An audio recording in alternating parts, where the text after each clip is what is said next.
लोकसभा निवडणुकीत देशामध्ये भाजपला जनतेने बॅकफूटवर टाकले। स्वबळावर 400 पारची भाषा करणाऱ्या नरेंद्र मोदी यांची यावेळी चांगलीच अडचण झाली आहे। सोलापूर आणि माढा लोकसभा मतदारसंघात भारतीय जनता पार्टीला दोन्हीकडे पराभवाचा सामना करावा लागला। सोलापुरात प्रणिती शिंदे यांनी भाजपचे आमदार राम सातपुते यांचा पराभव करत विजयाची हॅट्रिक रोखली। या पराभवामुळे भाजपच्या अनेक नेत्यांची अडचण झाली आहे। सोलापूर शहरात जरी मतदान चांगले असले तरी ग्रामीण भागात मात्र भाजप पूर्णपणे बॅकफूटवर गेल्याचे पाहायला मिळते। निवडणुकांमध्ये उमेदवाराचा पराभव झाला की पराभवाची नैतिकता स्वीकारून अनेक पदाधिकारी आपले राजीनामे देतात। त्या पराभवाचे चिंतन केले जाते, परंतु सोलापुरात जय साळुंखे वगळता कोणीही राजीनामा दिला नाही, तसेच पराभवाचे चिंतन झाले नाही। पण देशात एनडीए बहुमतात आल्याने जल्लोष करण्यात आला। जल्लोष करताना मात्र भाजपच्या कार्यकर्त्यांकडून पक्षाचा उलटा झेंडा फडकवण्यात आल्याचे पाहावयास मिळाले। आरोप केला तुमच्याच पक्षाच्या लोकांनी? नाही, आमच्या पक्षाच्या कुठल्याही कार्यकर्त्यांनी किंवा कुठल्याही पदाधिकाऱ्यांनी कुठलेही आरोप केलेले नाहीत। सर्व कार्यकर्ते, पक्षाचे पदाधिकारी चांगल्या पद्धतीने काम केलं, त्याच्यामुळं शहरात कुठेही म्हणजे चांगल्या पद्धतीची लढत आम्ही देऊ शकलो। शहर उत्तर असेल, शहर दक्षिण असेल, शहर मध्यमध्येही आम्ही चांगली लढत दिली। जिथं ते आमदार होता तिथंही आम्ही थोडक्या 700 मतांनी आम्ही मागं पडलो। निश्चितपणाने याचाही आम्ही विचार करू आणि येणाऱ्या काळात चांगल्या पद्धतीने काम होईल यासाठी आम्ही कामाला लागू।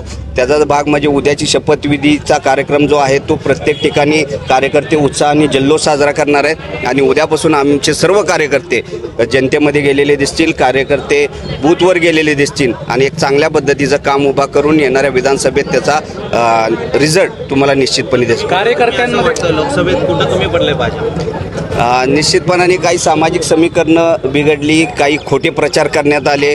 आम्ही ज्या मराठा आरक्षणाच्या संदर्भातली आमची जी भूमिका होती, आम्ही जे 10% आरक्षण दिलं होतं ते समाजाला मान्य झालं नाही किंवा ती भूमिका पटली नाही। याचाही आम्हाला थोडासा फटका बसला। आम्ही जनतेत जात असताना काही खोटे प्रचार झाले, खोटे प्रचार करण्यात आले। मुस्लिम समाजाला एक भीतीचं वातावरण त्यांनी निर्माण करण्यात काँग्रेस यशस्वी झालं आणि एक समाजामध्ये एक तेढ निर्माण झाल्यामुळं विकासाचा मुद्दा बाजूला पडला आणि सामाजिक याची तेढ निर्माण झाल्यामुळं हे अपयश आलं असं आम्हाला वाटतं।